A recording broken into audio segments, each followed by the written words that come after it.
Well, me and AB, we actually got connected from my protest, the George Floyd protest, which is derived from the art installation.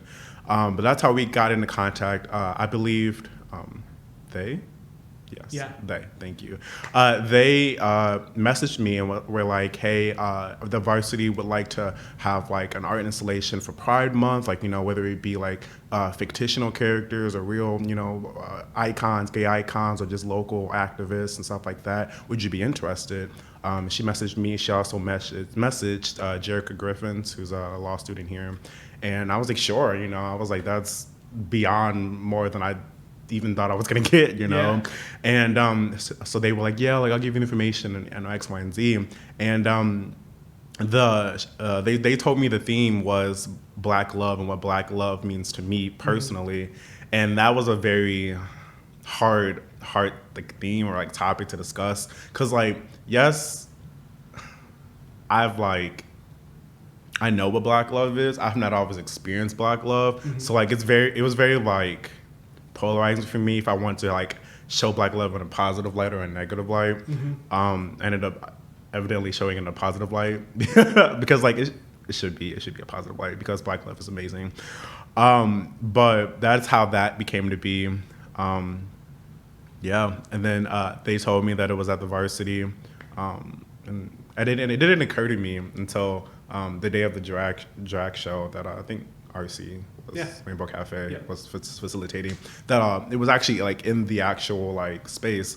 And so then like it didn't click, and I was just like, because like I was like tabling with Sandy, another board member, and I was like, oh my god, I was like, I think like AB said that like my art installation's here, like I wonder where it is, because like where we were was like right next to like the art installations. And so I was like, I'm just gonna check really quick, Sandy, and then she was like, okay, cool, okay, I'll be here. So I looked, and then like there it was. So I'm just like, oh my god. So then like I told Sandy, I was like, it's here, like I'm like fangirling, and like Sandy like runs over there, and like she was like, oh my god, that's you, and I was like, oh my god, it is. And like so she like took a picture of me like right there, like right next to like the pictures or whatever. And it was so funny because like she was like, there was like people walking by, and she would just stop them. She was like, this is Michael Coleman, like, do you know this is Michael Coleman? And I was like, I was like, stop, like the celebrities, please, like no paparazzi, please. But it was amazing.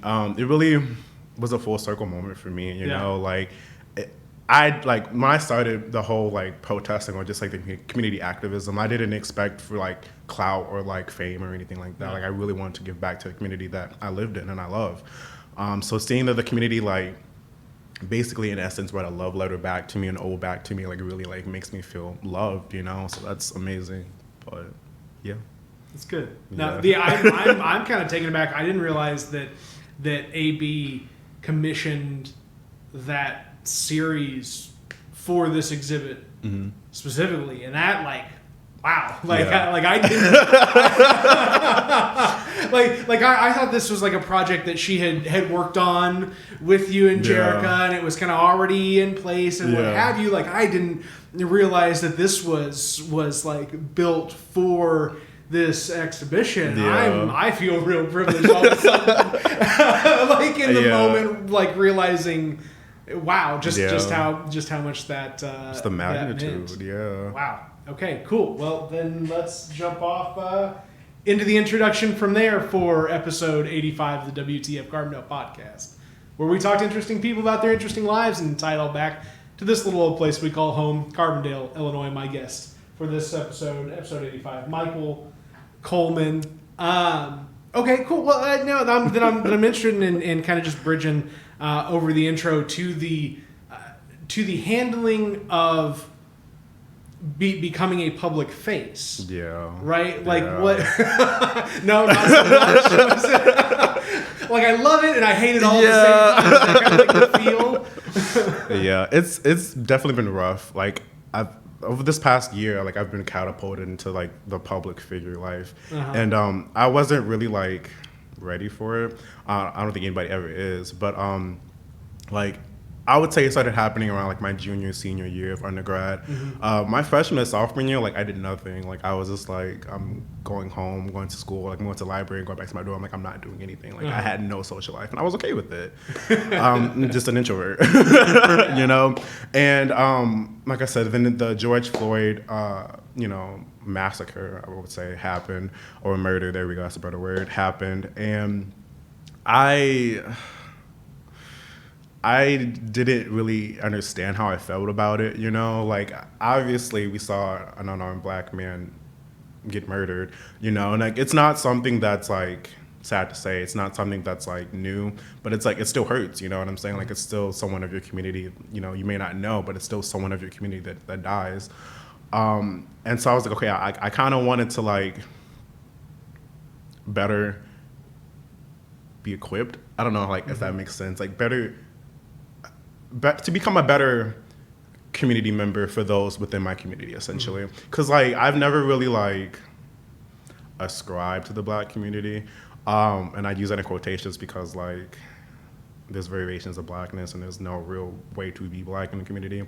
But I've never had, an affinity or an attachment to the black community, and it's also been, like, reciprocated as well. That's a whole different conversation for a different day.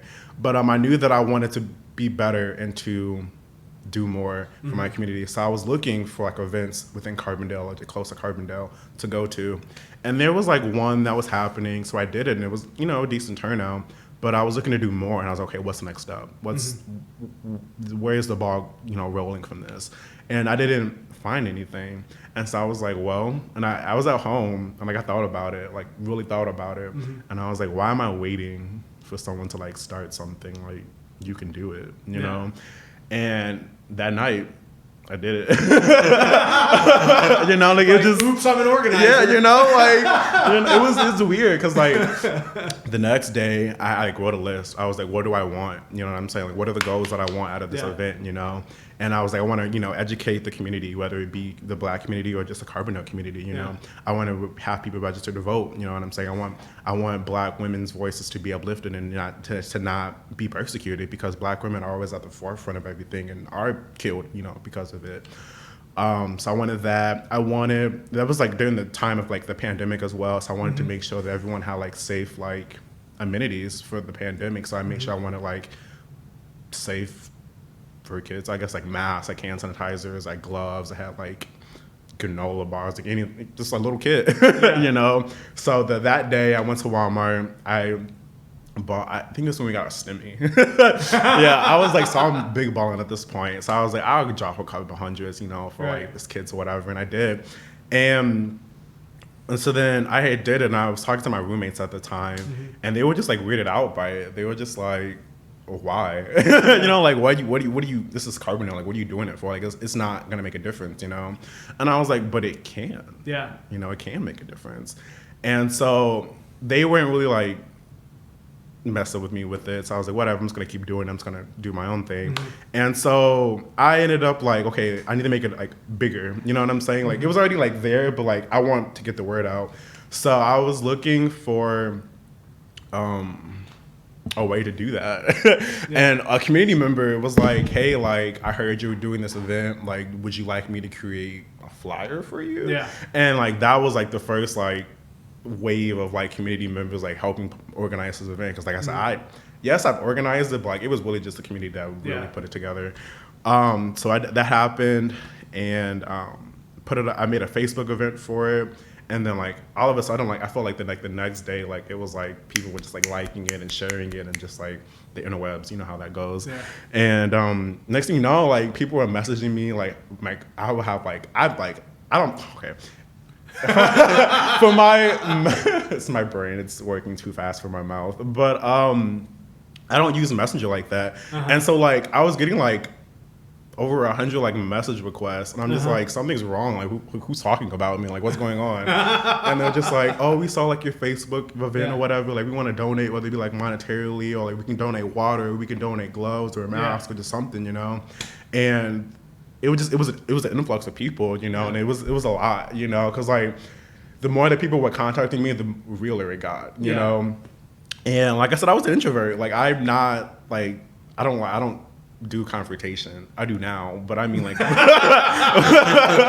but before, it's amazing what like kind of a shield of profile can be, yeah, right? Like all of a sudden now I feel like I can go out and say something about something because look at all these people. Yeah, you know. But I was too timid before. But so yeah, like now I feel like I had a voice and everything, and I had Nancy Maxwell, who's a very known community organizer.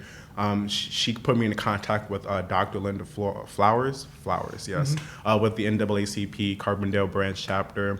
And she was like, well, I can, register people to vote if you want me to. And I was like, yes, like cross off my list, And then we had the Cornerstone Church, Ruby, I think her name is, yes.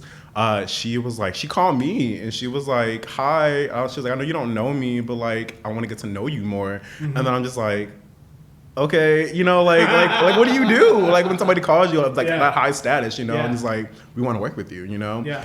And she was like, so like, what is your vision? Like, what do you want out of this? So I'm just like, I have a whole list. Like I have ideas, And she was like, great, we were on the phone for like hours, and she was like, I can provide like, a tent, I can provide sunscreen, I can provide buckets of water, I can provide snacks, whatever your vision is, I can put it into fruition.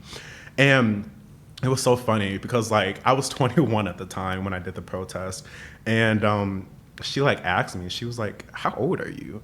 And then I'm like, I'm 21. And she was like, you're such a baby. And I'm just like, oh gosh. But like, and that's like another thing as well, was like a lot of people didn't like, well, before the protest like came to fruition, like people didn't really take me seriously because I was a young person, which I get, but like age is just nothing but a number. Like I feel like I not to brag or anything, but like I feel like I've done a lot more than people twice my age, or even 3 times my age, and so like saying that somebody's too young to do something is really like discouraging more than it is encouraging for someone. But she didn't mean it in a very discouraging way. I think she was just very like shocked that I was young and doing it. But anyway, different tangent, I'm sorry. Good. We ended up like creating it. The thing was like the next day, because I created the whole like protest in like less than a week, and like that in itself was like a big thing because like people were doing like planning for like months and stuff, and like had like very little turnout because I didn't even expect for it to be this big of a turnout. But yeah, so they were like lending services for our protest, and then I guess like I got so many phone calls from people were like, well, where on the street is? It's like on June 5th or like 5 o'clock or something. We're going to be at the city hall for your protest. There's a buzz around town about that. It's like about me, like what? Like this, like it was wild, but like there really was a buzz, and that kind of got me scared because like police officers were like, well, if you're watching police officers, I know what you did. But anyway, yes. Me and the Carbondale Police Department do not have a very gracious relationship between each other for obvious reasons. But they were like hounding me. Like hounding me like 24/7, like where are you going to do the protest at? Like, what is your route? Are you affiliated with this terrorist group? Are you going to be at the federal building at this date at this time for this protest and this? Like, just like trying to trip me up, Yeah. And I'm just like, I gave you the information what I told you 2 days ago. None of that has changed. If you want more information, just come. Like at the end of the day. And they were very upset, and they were like, well, because for one of the parts of my protest, I had had a stop at the front of the police department of Carbondale, and that really pissed them off. Like, and I wanted them to. I'm just like, yeah, that was the purpose. That was the point. But they were like, we can't. Well, they were like discouraging me kind of because they were like, can you handle all these people? Like we've gotten where there's going to be over 1,000 people. Like how are you planning on like wrangling them in? Like, can these people handle themselves? Right. Like, like what are these people showing up for? They're showing up for Thank you. The right reasons, right? When people show up for the right reasons, people generally can handle themselves just fine. Thank you. But I think they were doing it just to, like, stir up the pot and, like, make, like, doubt in my mind, which, like, I was thinking about it, but I already, like, plan for it, Yeah. you know. But they were like, I think that was like the time when like people were like looting the mall and stuff like that. So they were like, "Are you prepared Dude, to like?" Blew my mind, right? That one of the larger marches happens one night, and like some people break into a mall store that's getting ready to close, right? Yeah. And like the lead story on the news the next morning was not the 1,500 plus people, you know, or however many it was that walked through town peacefully and everything was cool and everything was kosher. It was like the 3 people that went out to the mall and broke a window. Literally broke into JCPenney. Like, JCPenney's out of business now. That lets you know how bad that is. But, like, come on now. But, like I said, I'm not surprised because, like, the media and, like, sensation, like, it's all a thing, you know. But, like, yeah, so they were, like, the police officer was just like, are you prepared for that big magnitude? Like, how are you going to, like, bring people in? Like, you know, like, people are just wild cards, essentially. That's what he was referring to, I guess. But I told him, I was like, hey, like, I have plans. Like, I have procedures in place for just cases happen. I wasn't telling the police officer what was going to happen, but I knew what was going to happen. I ended up, like, recruiting, like, a private security team for that, you know, exact reason. Because, like, I've gotten emails from, like, businesses on the strip and, like, just people in general just afraid of, like, people looting and, like, breaking their businesses, you know. Which is, like, I get it, you know. I do. Because, like, I don't want to say businesses' names, but, like, a certain business where, like, we want to support you, but, like, we're also very afraid that people are going to, like, mess stuff up, you know. You know. And like I said, I never understand that though. Like, as a local business, as a small business, it's already hard as is during a pandemic. So, like, let alone like all of this, like, they probably wouldn't have made it, you know. So I get it.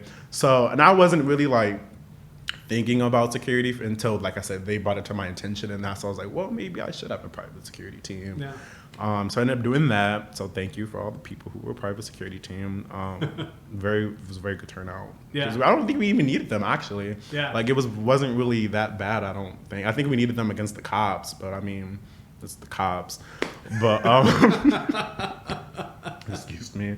But yeah, it's the cops. But where was I going with this? Tangents. I'm sorry. No, you're good. I mean, just to have people that were willing to be in place. And to, like, you know, have your back on the components that, you know, when you first started off, wasn't even in the purview because the size and capacity of what you were delivering wasn't there. I mean, were you already participating in activity? Were you already kind of an organizer, already kind of involved in community activity? No, this is really the first. It's literally my first protest. So since then, have you kind of gotten, like, pulled in all different directions? Everybody kind of wanting a little bit of Michael. Oh yeah, like... and like that was like, it kind of like, well, not to get like real or anything, but like too late. It really like put me in like a very big depression, honestly, because like I felt that people weren't looking at me; they were looking at what I could bring for them, and like it kind of like made me kind of like have a reality check, because like I won't put any names out, but I was briefly part of a social coalition or something like that, and this was like right after I did the protest and stuff like that, and they were like, can you do this, we want you to do this, we want you to do that, but like they were more of a supervisory role than anything else, you know. And like I didn't like that, because like, yes, I would help bring stuff to the table, but like it shouldn't all rest on me, you know. And that kind of like hurt, because like they were a part of the Black community, and like it kind of stung, you know, because I'm just like I guess I was naive. Yeah. But it was a harsh reality, and like that also helped me to like understand that saying no to some things is not a bad thing as well, because like I'm not a kind of sort of a people pleaser, but back then I was such like a huge people pleaser, so like I really couldn't say no. Like I would feel bad if I said no. And I just got overwhelmed. I was like, and it got to a point where like I would say yes to to do things, and I just couldn't show up. Well, I mean, and that's the reality of it, man. Like you're not just doing that for your own well-being. Yeah. You're doing that for a well-being of an organization, Yeah. right? You're doing that for well-being of a cause. Yeah. Like, accept what, capacity and what amount of work you can put into something, and then be real about the stuff that you can't. Yeah. Right? And when that's the case, like, you just put what's the word I'm looking for here? Almost a barrier. Maybe? Yeah. You know? I mean, yeah. You put something in place there, and that keeps you. Yeah. You put that barrier in place, and it's just like that's Yeah. it. Like, this is where my cutoff is. I'm sorry. Like, and that doesn't mean that you don't support a cause. Yeah. That doesn't mean that you don't support the people. It Yeah. doesn't mean that you don't support everything that's going on in the space. It's just about what you can bring to that particular activity at that particular time. Yeah, because activism burnout is real. It's Well, real. and you gotta, I'm learning this myself Yeah. over time, right? Yeah. Like, and bring it in waves too, Yeah. right? Like, so are you working on your master's degree now? I'm still in my undergrad. So Okay, I'm still in your undergrad? my last little kick. Okay. But after that, I'll be working on I'll be going into law school. So I don't know if that's master's. I think that's more of like a doctorate program or something because you get your JD. Right.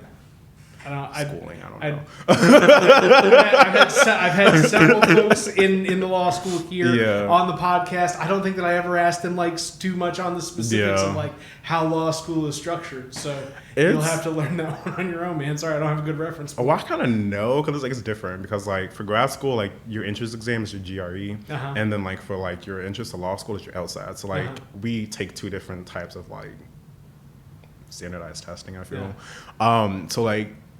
And I also think it's more accelerated, I guess you can say, in law school than it is in grad school. So I think that's why you go from 0 to 100 really quickly. Yeah.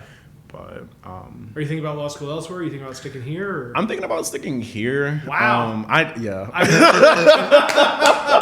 Boy, you were ready to go 3 days ago. I mean, you were like, give me some wings. Give me some wings, and here we are. Well, I think I was.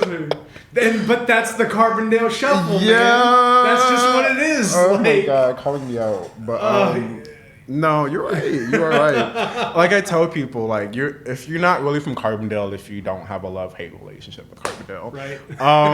Genuinely. But no, because I was actually talking to my professors about it. Well, some of the law school professors about it, and they were like, "So what are you thinking, Michael? Do you want to stay? Do you want to go? What's your time is coming?" I'm just and they're trying to reel me in. I'm just I don't know.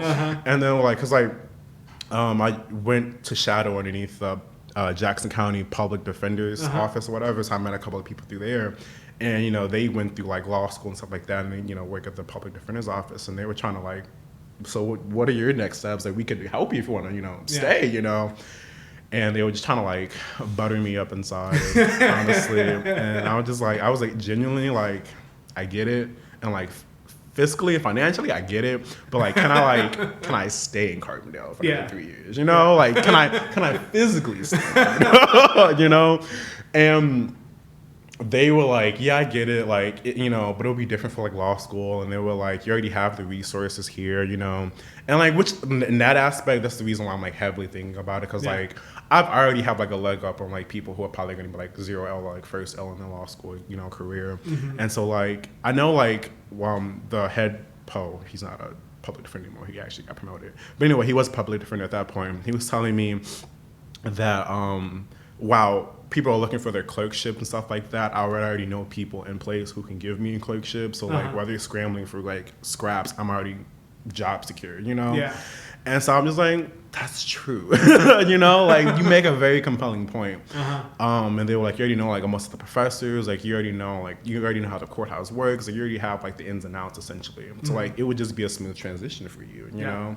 And I just turn it. I'm we're gonna make all this sense. And they were but I was telling them, I was well, my only thing is after I do graduate from law school, I would want to have a good job placement, you know, how easy is it for me to get into a firm or into a courthouse or an actual setting. And they were which direction would you want to go? Would you want to go firm? Would you want to go courthouse? I mean, definitely courthouse. Yeah. I was actually talking to one of the other board members for Rainbow Cafe. She's a retired lawyer, and she was a public defender. And she was honestly, I couldn't see myself doing anything else in criminal defense or being in the courtroom. She was like seeing the actual change you're bringing into like the courthouse and the courtroom, you know, that you can bring to yourself that like a lot of people can't do, you know. So she was like, she wouldn't change it for anything else, and that's kind of how I feel. It's like I know that I can like do some damage in the courtroom, you know, and so like why not give my purpose to that, you know? It may change, you know, like I may get in law school and be like, maybe I want to be like tax evasion, you know, or like tax fraud, which no lawyer ever wants to. But yeah, it's so funny actually. But I mean, it's funny that you like position that, because those are two different sides of law with kind of the same focus on disruption of class structure. Yeah. But one, you have a 9-to-5 job, and the other one is like you just work when the judge just makes you work. I mean, you know, like, and that's another thing. Is like for me, like as bad as it is, like I'm a workaholic, so like I thrive being at work, you know. So like I could be pulling 12, 15-hour days and won't bat an eye. So like that's another thing. Like I love just like the fast pace of it all. And if I was doing like tax evasion, like anything like civil, I would just probably like be bored to death, honestly. Unless you got like the big stuff. Right? Like something that was real active, something that, I mean, I don't know how law works. Don't let me say that. I mean, usually like civil cases are more like, what's the right word? Starts with a P. Punitive. So it's like, it's more like, well, there's difference. So like civil like incorporates like drug court, traffic court, let's say like if you are doing like violations as a kid, like citations, like if you come home late from a curfew one day, that's like civil court type stuff. So like stuff that you can't go to jail for, or you can, but it's like very rare for you to go to jail for. So you just got to pay a fine and pay court fees, and boom, you're done. That's more like the civil side. So like it's easy and like it's a good like job secure place, I guess, but like there's not a lot of action in it. You're just telling people like you owe like $3,000 in IRS taxes, like you know. that kind of not I get what you're saying. So but like law is like, oh yeah, you like are a mass murderer and you like killed like 5 people, you know, like X, Y, and Z, and they had discovery and like all that. Like it's like it's ever changing, and that's what I really like about it, you know. Like I'm an adrenaline junkie or like I love like high stress, like high fast paced situations. Like it just my eyes open up. It's weird. Some people, man, I mean, just it takes pressure to like get your brain active. Well, it's funny you say that though, because as a child I would go through like phases of like what I want to do with my life. And as a kid, like as a really, really young kid, I wanted to be a storm chaser, like a storm like watcher, whatever. And my mom was like freaking out, you know, because like when I was like into something, I was like in it, like I was like diving in, and like I was like looking like where the nearest like tornadoes were. Like I was like radar maps, like I was looking at like the different like levels of tornadoes. Like I was like in it, you know. And I remember my mom was like, my mom was crying one day. She was like, you're gonna die from like a tornado or a hurricane or something. Like you're just gonna like, you're not gonna take it seriously enough. Like she knew that like I was like gun ho about it, you know. And she was like, my baby's gonna grow up and he's not gonna live. And, like it was just all that, cause like it's a very like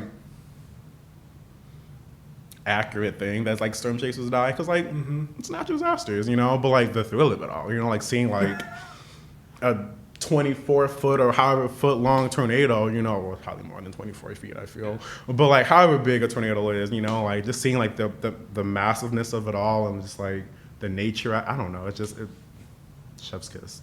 But needless to say, I no longer want to be a storm chaser. But yeah, I just love like exploring. It's weird to say, like I don't know, and like whether it be like knowledge, just like anything. Was that part of the draw to like come to Carbondale, was the exploratory aspect of like something very new, or was it just like? Well, kind of. I mean, if I'm being for real, like the main reason, the main reason why I moved to Carbondale was because it's cheap. There you go. And the SIU paid for literally all of my schooling, like literally all of my schooling. Yep. So I was like, why not? It's 6 hours away from my home. Yeah. Parents can come knocking on my door. You know, it's a party school. I can work with it. And here I am. Yeah.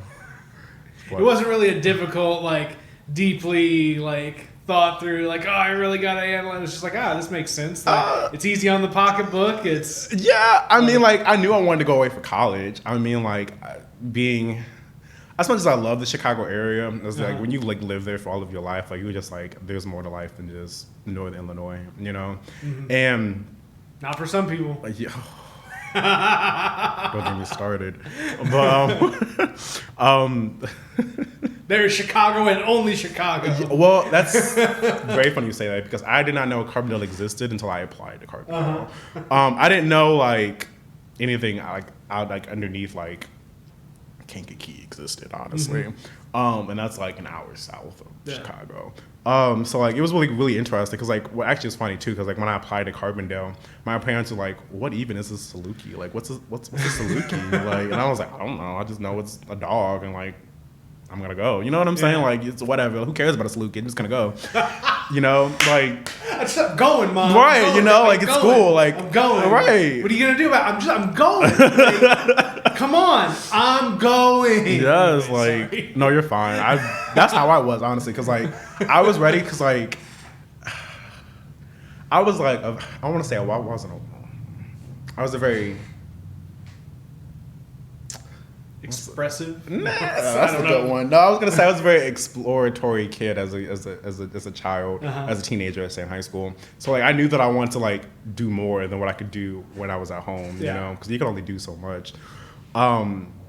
And so I told my parents, I was like, yeah, like nothing against you, but like I need to like find myself. Well, and here's the this goes back to like a thing about Carbondale. I've talked about it on the podcast over and over again. That it's like, okay, small, yes, but like the amount of stuff that you can actually do here, right? Like whatever you want to pursue, like it's kind of open field, and because it's not a large metro area, like you're not getting elbowed out by other folks. Like even though there may be more of a particular activity somewhere, there's also a lot more people trying to get into something. There's a lot more people that are just kind of in the way of your access to get into something. So like here, it's like you're 2 steps and you're there. For pretty much anything that you want to try and do. Even though it happens to be at scale. I always tell people that like Carbondale is a very good place just to find yourself and like to really like get who you want. Like not get who you want, but like get what you want out of yourself, I guess you can say. Like I always tell people, at least for my aspect, like I found myself in Carbondale. Like God knows I was a whole different person when I first moved here in 2017. Like not even recognizable. But Carbondale like made the memories that are just gonna stick with me, so that's really nice. But I was gonna say something, but then I literally forgot what I was gonna say. It happens. Yeah. I do this from time to time on this bike. It's bad, man. Yeah. I did this. I got off onto like a line and I tried to like talk myself away and then like back to my point. Right? And I just totally got lost along the way, and like 2 minutes later I'm just like, I give up even trying to chase this thought down. I mean, you just give up. I do give up, but then I feel like it'll pop up some other time. Right. It'll just be boop, I'm like, oh, that's what it was, you know. But I think what I was gonna say was the transition from like Northern Illinois to like Carbondale was very like a lot, you know, like it was very big. Like it's hard because like obviously racism is a big thing in Southern Illinois. I did not know this until I moved to Southern Illinois. Surprise! Yeah, I was gonna say literally, because like I remember like, because I was naive. Like I was like, where I went to high school, it was big. Like our graduating class is over 1,000. Like I think our freshman class is over 4,000. You know, so like we had a good amount, and then like white people were the minority, and like Latinos and black people were the majority. So like I didn't like have those like nuances of like racism, you know what I'm saying? Like like you have like your people who would say something, but like it was very rare for them to say something than it would for somebody to not say something, you know? And so when I came down to Carbondale, I'm just like, oh, it's gonna be the same thing, just gonna be a bigger venue, a bigger space, you know? And like you said, surprise, like no, it's not. It's really not. Like literally the first day. And the nuance of Southern Illinois racism, right? Like it's not just Southern racism, right? Like it's racism kind of like sandwiched in a lot of other like functional parts of life. It's rough. I mean, I remember like calling my mom, and I was like, I can't do this. I can't. Like, it was like, because it was a lot, you know, like coming from some ways where like you're quote unquote love, you know what I'm saying? And like, and then you come up with somebody who are just like, they don't look at you, like they're just like, ew, you know what I'm saying? Like, you know, though, they're just not like messing with you like that. And like, it was really a big culture shock, you know, like for it to be so blatant, you know. And like, I really like, it took me a long time to like understand that like it's not me, it's like the area, you know. And like, that was very like, I think I probably learned that just recently, like probably like within a year or so. So like, you know, progress. But I just learned that like it's like you have to be okay with like not being everybody's cup of tea, you know. And like, it's kind of helped me, I'm not gonna lie, in terms of like dating and everything. It's like it helps me keep on like a straight and narrow, because like I don't have any distractions. I'm just you know, I'm just like, you're not thinking about me, I'm not thinking about you. It's just, let's get a job done, you know. And I appreciate it. I wish we could change it, but I appreciate it. But I feel like it's like as I've like been here for like almost 5 years, I've learned how to better like navigate it. I guess like you can say, it's like I know that if it happens, I know that I can like either like not pay attention to it or just like other ways to avoid it or something like that. So like, I guess that's good that I'm like, it took me 4 years to like better equip myself with racism. But yeah, so that was interesting. I'm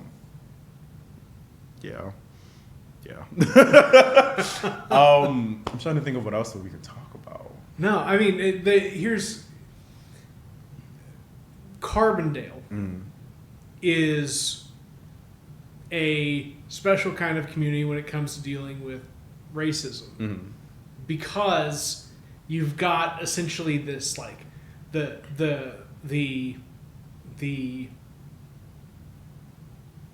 progressive racism.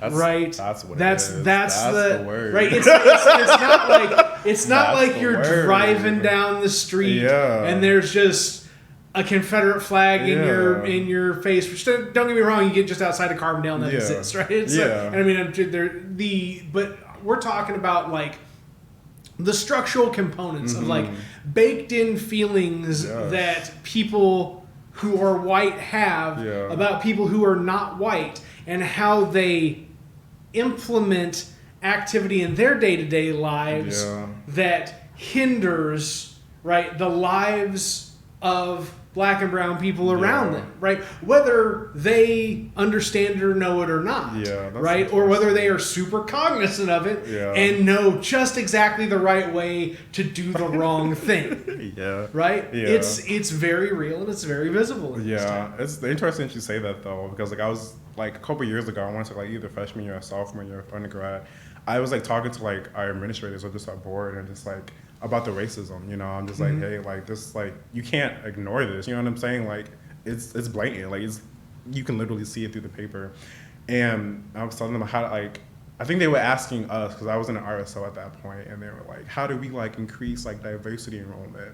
And I'm just like, you're asking a black person what you can do, you know what I'm saying? Like, well, it's not like rewind the clock 25, 30 years and not look at like planning that says, oh, well, we want to actively shift away from having a more active black campus at SIU, right? And it's like we were at one point in time, and I remember this on one of the more recent podcasts that I did. I think it was with John Jackson. He was talking about how SIU had the second largest black student population in the country outside of an HBCU.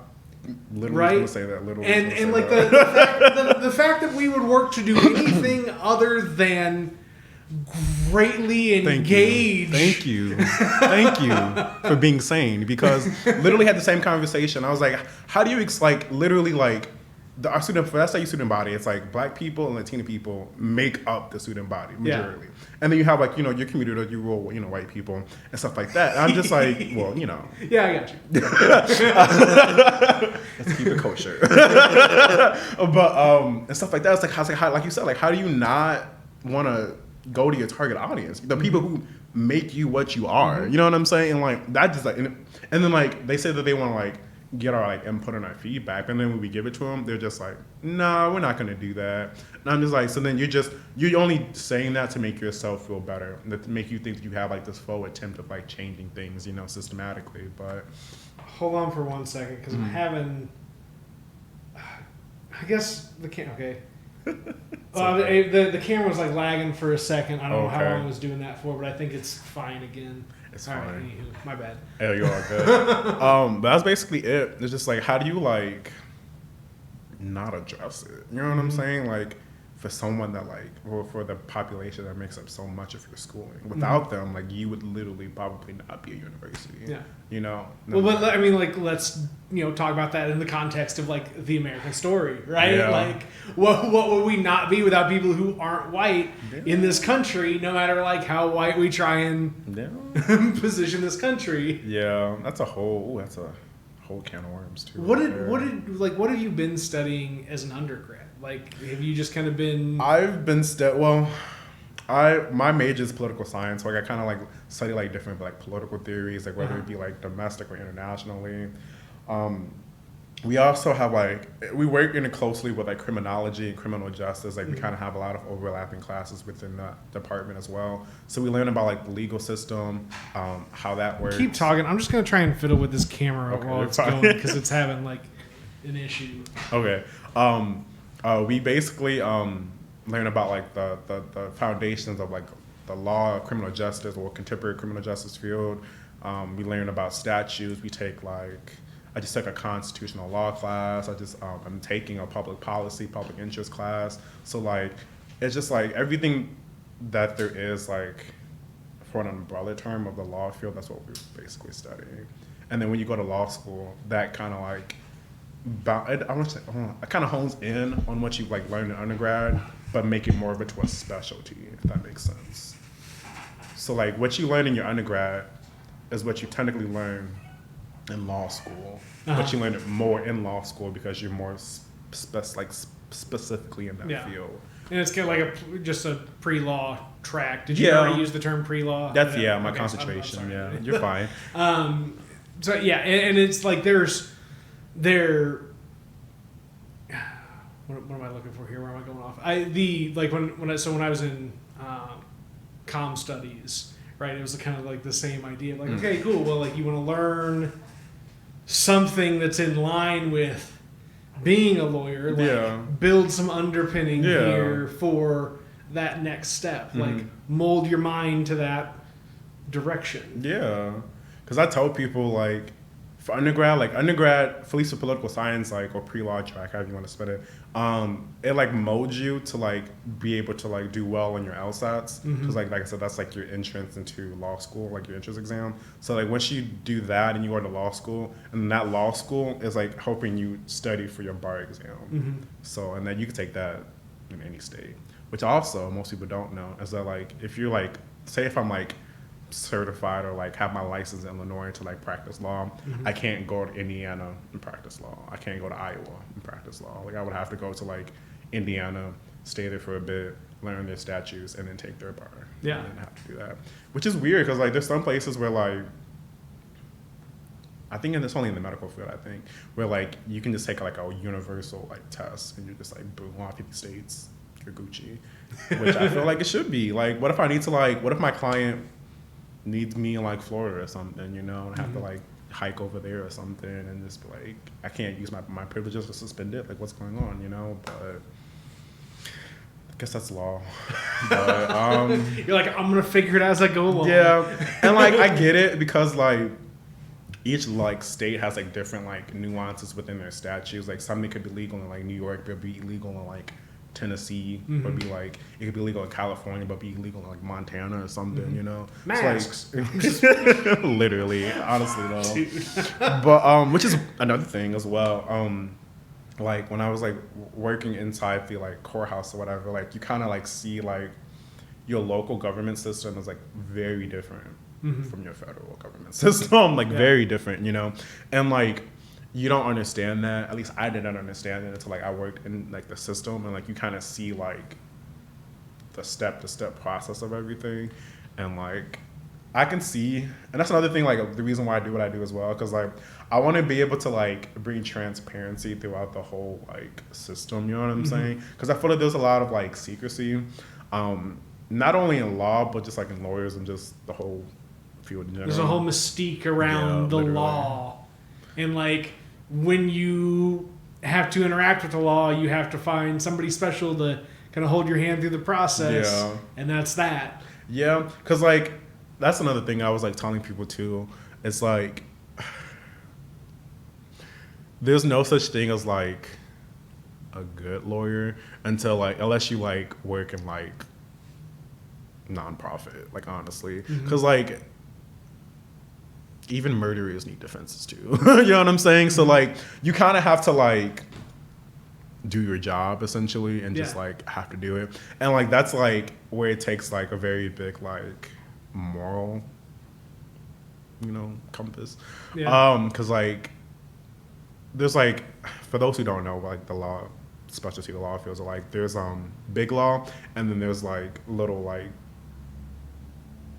big law is a big law, that's why it's big law, but and that's like businesses and like corporations and like high profile cases and stuff like that, like millions of like you'll get like big bucks if you do like big law and stuff like that. And I remember like I had a friend who was interning at like one big law firm or whatever, and one of their clients like told him, he was like, yeah, I murdered this person, like I did X, Y, and Z, I did, you know, and they told him how they did it, and they still had to like prove that this person didn't do it, you know what I'm saying? And that because that's their job, you know, and like either that or just don't eat, you know, and like that's wild to me. You know, like, and like it's just it's a lot, because like you have to like really like, at least from what I've been told, you really have to go into law school like knowing yourself, because if you don't, like you can like really get like sucked into like everything, you know. Do you feel like you're going into law school with enough mind about who Michael Coleman is to be able to navigate that? Because that's not a heavy enough question. I think I know a good enough amount, not about me, but I think I know enough about law school in general. Is because like I'm the person that like I'm not gonna do something until like I know like everything about it, you know. And so like even like my junior year when I was like starting to do the outside and stuff like that, I was asking like my law school friends, I was like, so what is this like? What do you do during this, like that or that? So like when I'm in it, I'm not like shocked, you know what I'm saying? Like, oh, I know what this is, or I know what this is. Like, you don't know what this is, you know. And so I don't think that like it's gonna be that bad. I feel like law school is scary in general, especially going to law school at SIU, because it's like very white. And it's like very, very, very, very small population of people of color. So like that's kind of scary as well. So I don't know. I'm excited, very scared. Because like I knew I wanted to do, well, I shouldn't say I knew I wanted to be a lawyer. I kind of did. I wanted to be a doctor. I thought you wanted to be a storm chaser. I did. See, I'm telling you. No, but like I literally, my first major was biomedical engineering. That was my first major. And then I was like, yeah, I'm gonna be a doctor. Cause like, I was like, can you just do anything? Like, are you one of those folks that like your mind's just sharp enough that you're like, I got it? I can't say that though, because if I say that, then people think that I'm pompous. Okay. And I'm not. But I would like to think I can. You know, I feel like I'm a jack of all trades. But like I said, I don't like to like advertise that. That's fair. Because people would be like, you're too smart. And it's like, well, sorry. That's reasonable. But yeah, like I said, I want to be a doctor. I took like courses like junior and senior year in high school, like dual courses to be a doctor. Took anatomy and physiology, like I aced it all. Like I was like medical terms, all that stuff, you know, and all that good stuff. And like even as like a kid, like I always tell people, like at the age of like 5, I always knew that I wanted to be a doctor. Like I always told people that. And it was like as I was going through like the different phases of like storm chasers and everything like that, like I always knew that I just wanted to be a doctor, you know. And even people like when I was growing up, they would call me like Dr. Coleman or like Dr. whatever, you know, because they knew that I was going to be a doctor. Also, shout out to my pediatrician for helping me want to be a doctor. Dr. Fireman. What a good name. Yeah. Dr. Fireman? He was, oh my God, he's such a nice man. He literally, like, he was so funny. He makes so many jokes. He was like, like, I birthed you, right? And I was just like, I don't want to hear the story, Dr. Fireman. Because, like, he was like, no, like, I literally, like, birthed you, And, like, and he's like, he's seen me grow up until, like, I think I stopped going to him when I was, like, 18, I think. I think you should stop going to your pediatrician. You're no longer but no, and like he was the one who helped me get into medicine. He was the one who was telling me about like how there's a stigma against like black people in medicine. Like he was always telling me like he was like, Michael, like even though like after me being your pediatrician, like always make sure that like you're on your provider's ass or whatever, because he was like, I know that some of these people like aren't doing their job, and like I would hate to see something happen to you, and it's like he was just always like that. And then he would always talk to me about like school, like my dating life, the stuff that I could have talked to my parents about. And he was just like, you just like talk to me about anything or whatever. And he was like, that's what doctors are supposed to be here for or whatever. So like, and I told him that when I went off to college beforehand, I was like, you're the reason why I want to be a doctor. Aww. And he was like, oh, thank you, But I was like, yeah, it's all good. I mean, there's a really good space in law for like you applying a lot of your interests and like the outcomes you want to see from your work, like and tying them all back to medicine. That is true, and that's what I feel like is interesting about law. It's like law is encompassing of all things. I feel things. So like you say, you could be like one day it could be like a medical field case, or it could be like a construction case, or it can be a tax evasion. It could just be so many different things. That you have to like be aware or be cognitive of something to at least a certain extent. And that's what I find interesting, because like I love like tangents. I love like knowledge. It's weird, but well, knowledge shouldn't be weird, but just like learning like different like I guess spades of information just really brightens me up. So like I think that's going to be interesting as well when I do go into the law field. It's like, are you a voracious reader? Yeah. Okay. Cool. I'm actually like, yeah. Funny fact, I used to go through like books like crazy. It was insane. Like I would go through like a book a day. It would be that bad. It was, no life. No, and I kind of stopped when I got to college because I didn't have a lot of time because it's college. But like recently, I was like, I need to like get back into it. So I have, and like I have like 6-7 books on my shelf right now that I'm reading. But nice. Yeah, I enjoy reading. I enjoy reading outside because it's like peaceful and like people watch. I love people watching. It's so much fun. So are you reading a book and watching people all at the same time? Yeah, that's impressive. That's quite well, that's not because like yourself for the CIA. No, I'm just. I would know. I was gonna say realistically, I have to do that because I'm a black person in America. But we'll just go because I'm smart. But but no, like I said, yeah, I can do that. I tried to. Yeah, I don't know. I just like being outside, or just like being in a different environment, reading, or just even studying. I just like being outside. It's the Libra in me, I think. But what's that make your birthday? My birth month is October. My birthday is Mean Girls Day. That is my birthday. Also National Boyfriend Day. So I have a double whammy. But yeah, I can't. You're just covering bases. Yeah. The stars align. I mean, hey, what can I say? But yeah, no. So it's like October. So the last 2 weeks of September to the first 2 weeks of October. Yeah, it's very rare. Which is also my dad's a Libra, which I didn't know until recently. So he's like the last 2 weeks of September, and I always thought he was a Virgo, like all through my childhood. And then I had made a comment about like me being a Libra, and he was like, I'm a Libra too, right? And I was like, really? What? And he was like, yeah, like your birthday's a little week before mine. And I was like, oh. Isn't it crazy how much stock people who don't put stock in horoscopes put stock in horoscopes? Yeah. But it just blew my mind. I was like, wow, it makes a lot of sense now. Like the dots are connecting. But yeah. I forgot what maybe even talk about being a Libra. I forgot something. Because you were like, what was it? You were like, Oh my gosh. Oh, nature. Thank you. Nature. There we go. See, That's what. teamwork. We're gonna find it one way or the other. Yeah. Like I said, What do you read? What do I read? Yeah. What do you like? Are you like a textbook reader? Are you like a information all the time? Or are you like you love your novels with? Like, I mean, it does really just like I can tell you like the books that I have on hand. Sure. I have Crime and Punishment by Fyodor Dostoevsky. I read it in high school. I mean, it's a classic. I mean, you just have to reread Crime and Punishment every once in a while. So I read that. I'm reading, what is it? White Fragility. Why white people are afraid to talk about racism. That's a book that like, you ever read a book like it's like hitting you home so close that you just want to like throw the book like away from you?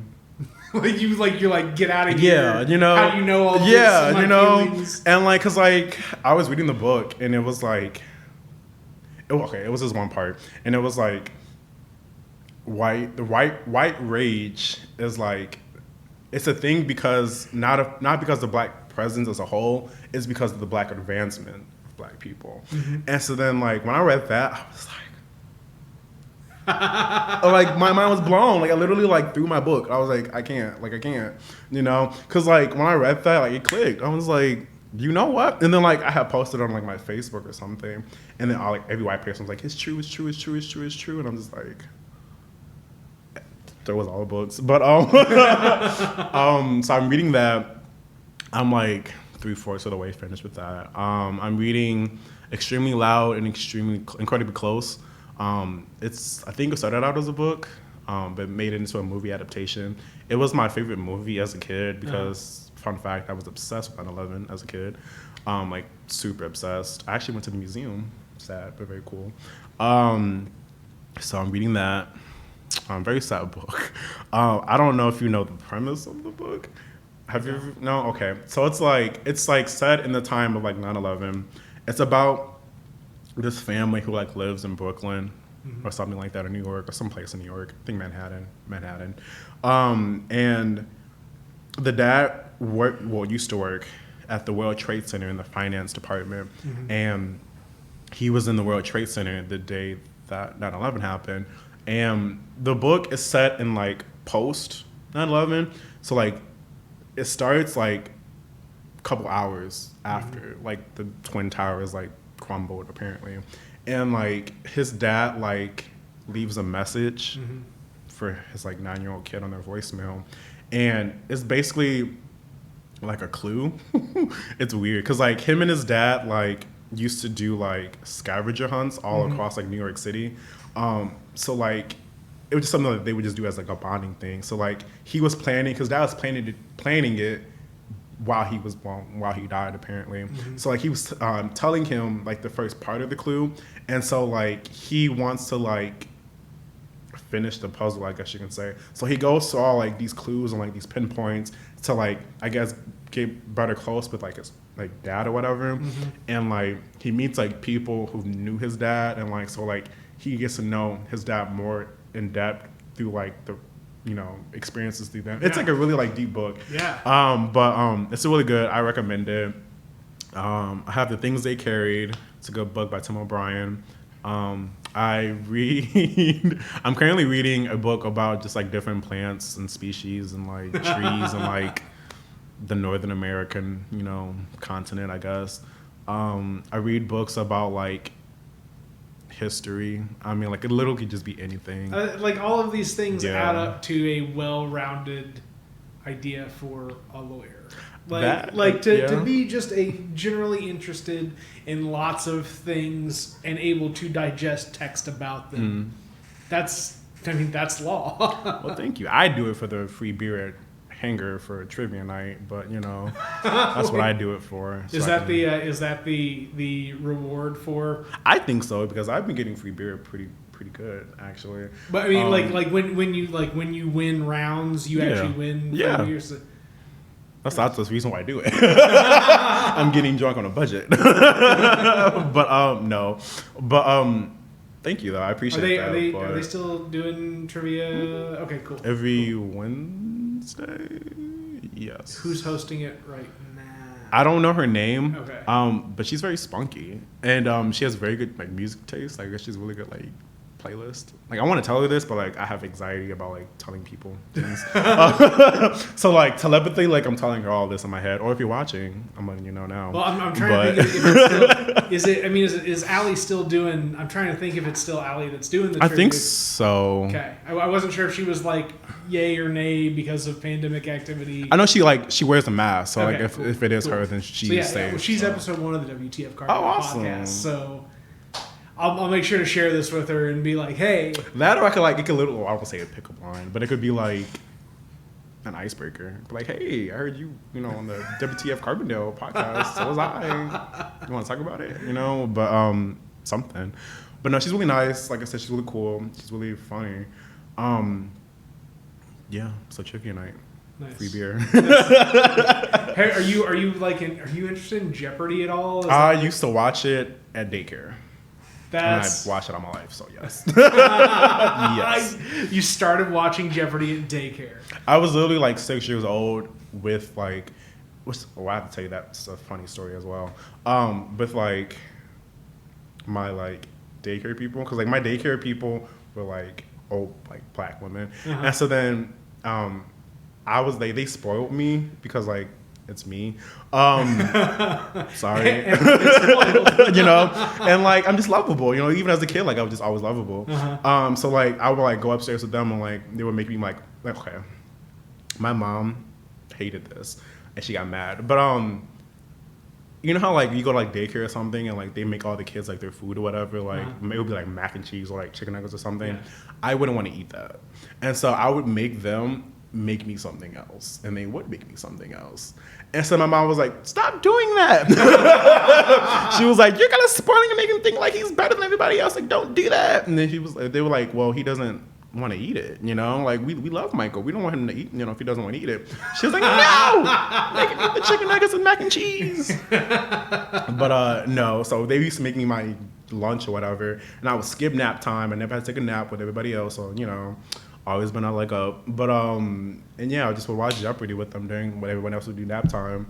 And I would actually like do pretty good at Jeopardy. Like I would like. Have you ever applied to be on Jeopardy? No. No. Apply to be on Jeopardy. I'm not that great. Oh my god, come on, you can totally do it. You totally do it. And maybe for the experience, but like I don't think I'm gonna be like a world champion or anything. I mean, oops if you become a world champion, but hooray if you just go have a good experience on Jeopardy. But now the world knows, Michael. Now you got like. But see, you act like I want people to know my name. I don't. I tell people like that's why even like when I was like doing like what I do now, I was like I want to be like behind the scenes. Like I want to be able to like this is what I do, but like let you have all like the fame and everything. Because even now like. I had people who like stopped me on the street. They're like, "Oh my god, you're Michael Coleman, right?" And I was like, "Yeah." And then I was literally on the bus. Like literally, I was on the bus, and like I've never met this bus driver a day in my life. And they were like, "You're Michael Coleman, aren't you?" And I'm just like, "Yeah." And then they're just like, "Oh, blah blah blah blah." And I'm just like, "This is weird." You know what I'm saying? Like, I guess it comes with the territory, but like still like. Just random people just coming up to you like, I know you from this day and this is such and such. This is so weird to me. Yeah. But well, here's the trick with navigating that. Right, is that you are putting the real version of yourself into whatever you're doing that's visible to the public. Yeah. Right? Yeah. So because you do that, people feel like they have plenty of context to approach you. Yeah. And understand like they're going to engage you on your level or in your arena because you've provided them enough context publicly to be able to do that. Yeah. And like for just a regular person off the street to just comfortably navigate a conversation with you. That's true. And I'm happy that they have like what's the right word? I'm happy that they're comfortable to be able to do that, to be able to do that with me. Because I want them to be able to like I would want our community. Well, the purpose of me doing everything like that was to make our community more close knit. But like I said, I have anxiety. So when people like talk to me, like I know like I've gotten so many people like you're just like you look so rude or you sound so rude. I was like I promise you. I'm super uncomfortable. Like that's what I'm saying. Like I promise you, I'm not. I'm just like I'm very like I'm like my heart is like this right now. Like I don't know what to do. Like I'm not good with social situations. You know, and like And like now, like it's kind of like it's become easier because like I kind of have to be good with social situations. Even like I had to be good with bullshitting. You know what I'm saying? Like as a lawyer, you have to have like some level of bullshit just in you, it's innate in you. Yeah. And like I had to perfect that. So like, what's better way to perfect that than just doing it now? So I've learned to like play the game, so to speak, but like it still like brings me like extreme amount of like anxiety, because like it's also funny too, because like people are like, oh, you're such good at like public speaking, or you're like really good at like talking, and I was like, thank you, but like I genuinely like I'm shitting my pants right now. Like this isn't something that I enjoy doing. I just know that I'm good at it, and I'm doing it because I know that I'm good at it, you know. Like I genuinely hate doing it. But I don't know if you know who Liz Hunter is. She's the Treasure. Yeah, Treasure. Thank you. And she was telling me like how to like, because she's kind of like my mentee or something. I think mentee is for women. Yes, or just no mentor. Mentor. Thank you. I'm bad at grammar, You're not good. my specialty. But she was telling me how to like navigate it and stuff like that. And she was like, you know, like you just have to push through it. She was like, she's like me. That's why we get each other, because like she's an introvert. Like we go out to drinks like once a month and we're cool with it, you know. Like that's enough interaction for like the most of us, you know. And she was telling me like, you know, like just like you just have to keep doing it, you know. Like she was like practice, like she was like just know what you want out of like what you're saying. Like it doesn't seem like you're like speaking to anybody, you're just talking, you know. And I was like, that's smart. I'm gonna keep that in the back of my head. But such a good transition, because I've been looking for the right time to have Liz on the podcast, talk about all sorts of really exciting stuff in the treasurer's office, right? And then just in general about you know, the person that she is. But that like that's I really appreciate getting to learn that on your end, and how that helps to thread things through on this piece of on this media project too. So thanks for that. Of course, I think Liz would definitely like do this. How did you two first get linked up? Oh, she actually contacted me because she was like, well, she first contacted me, and then like pandemic happened, and then I contacted her like months later. But she was just running for treasurer, and so she was like wanting me to be like working on her campaign with her. You know, she was like, hey, like I see what you've done, like can you want to work together, you know? And during that time, I think like it was just like the start of lockdown, so like we were doing it, but like it was like really restrictive. So like it would have been like masked everywhere, like we couldn't have done the full extent of like a real campaign, you know? And so I think like we kind of went on hiatus with that, so like, I didn't like reply or something like that. But then like I knew that like she was like working at the courthouse, and so I was just like, I could like network, you know, like just slide on in, you know. And so I sent her a message. I was like, hey, like I know we talked like months ago, but like would you be down to like having coffee or like, you know, grabbing a snack or something and just catching up or something? And so she was like, yeah. She was like, I've been wanting to talk to you for months now. She was like, I've just been busy. And so she was like, yeah, I'd love to. And so we ended up just grabbing coffee and clicked from there, honestly. And then like I said, we try to do at least, theoretically, we want to do at least once a week. But we ended up doing like once a month, which I'm okay with. Hey, like I said, we're adults. Once a month's pretty good. Right? Once a month's like any time. Right. No, once a month is like that's near that's like one step down, two step down from best friend territory, literally. Right, like. But it's always a fun time with her. She like spills tea on like all like the courthouse drama, and I'm like living for it. She, like I said, she introduced me to a lot of the public defenders. She introduced me to Joe Cervantes, state's attorney. Episode 3 of the WTF Carbondale podcast before he was elected. Sorry, continue. No, we love a good plug-in. Joe Cervantes, Jennifer or Jessica, I can never remember. She's the president or like the co-board vice chair, something like that, of like the Jackson County board. Met her. Met the administrative assistants. I've met like the people who run the courthouse. Like I've met like, everybody. You know what I'm saying? And like I wouldn't be able to do it without her, honestly. So like you're getting a real up close look at local government. Yeah. And like the kind of impact that you can have. Yeah. Pursuing what you want to pursue. Well, actually, I knew I made it in life when I like fangirled over like learning how the election, like seeing how the election cycle went through. Because like when I went to like the courthouse, she like introduced me to, I really am blanking on his name, but the county clerk. Frank. Frank Bird. Sorry, Frank. Because everybody's gonna watch this. Yeah, you know. People are being on their checklist, just like, all right, I got mine. Oops, okay, there. But no, Frank was like, he was even surprised. He was like, "What? You're interested in like government? Like what? Like this is unknown." I was like, "No, like I love information. Like, tell me everything." Like, for like, let's say like, for like a general election or whatever, a federal election that happens every November, they start prepping for their election in January of that year. And he was like, it's like a huge deal. Like you have to have, everything has to be like on point. Yeah. And I'm just like, a mouth on the floor. And then like he showed me like the mortgages and the title deeds and like all like property, all that stuff from like the 1800s.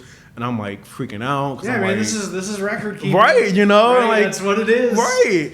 And like, he was like really surprised. Like he was like, I'm really genuinely surprised that you're excited about this. And I was like, no, like this is like cool shit. Like I don't think you understand. Yeah. This is history. And he was like, we just went on a whole tangent or whatever. But so I did that. So it was pretty fun. Supposed to go back and talk to them about doing some diversity training. So we'll see if that happens. But part 2. But how are you kind of getting the lean in on some of that activity, right? Is it simply being like the black guy that's organizing and like doing great things? They're like, hey, you want to be our diversity training guy? Actually, no. Well, that wouldn't surprise me. No, it's not that. It's because I'm a board member for Rainbow Cafe, and I'm part of like I'm the head chair of our human resources committee, and so like we do trainings. Well, we're supposed to be doing trainings. We haven't had a chair in a minute, but anyway. Side note. You get to it. Yeah. And so that's like some of the stuff like falls underneath my job description. So like we were already planning on having a diversity initiative anyway, because like Rainbow Cafe is notoriously known for being white.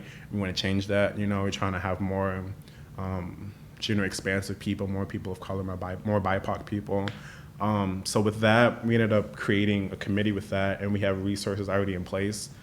Whether it'd be like, I think we have feminism, and then we have anti-classism, anti-ableism, intro to queer social theory, and then one more that I can't remember. But they were basically like slides or something, like lectures or whatever, and like that was what I would be essentially doing for like the diversity training.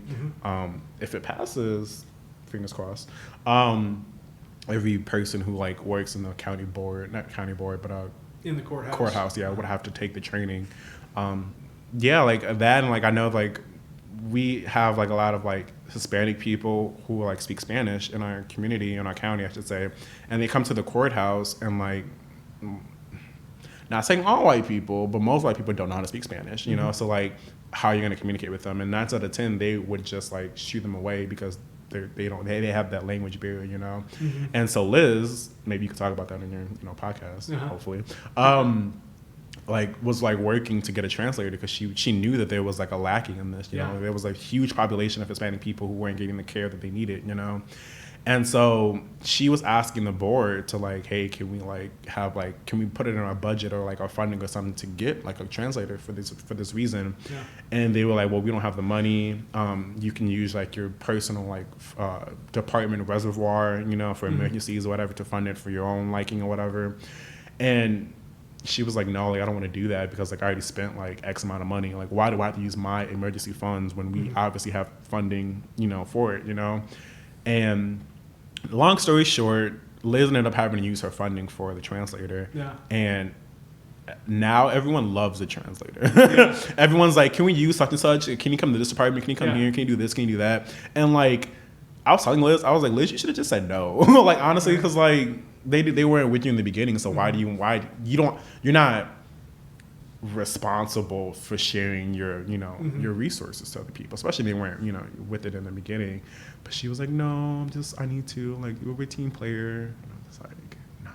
Well, I mean, that's the tough part about it, right? Is having to work through with folks when you may have been correct up front, and then somebody shuts down, and now it's like, okay, you know, yes, you can use resource, but I Yeah. need some acknowledgement of what is right in Yeah. this situation. Right? Yeah. That's where we miss. Like, it's one thing to be able to say, okay, well, we're going to share the resources now that we understand the value Right, of resources yeah. here. But you need to like be cognizant of why we needed all of this Yes. activity in the first place. Like, Yes. who are our citizens? Who are our residents? Who are the people that we serve?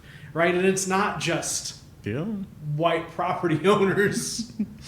Yeah, I think they're just now realizing that, honestly. And, like, that's sad, you know? Yeah. But I think that's why we need the training, you know? So Yeah. we'll see. But most of the story is we need to, like, shake up the courthouse. So All right, maybe I'll shake it up. We'll see. you got an objective. Do I? I don't know. We got to know a lot of stuff in episode 85 of the WTF Carbondale podcast. Michael Coleman, the guest for this show. Have a good one, folks. Whatever that one may be. Mine.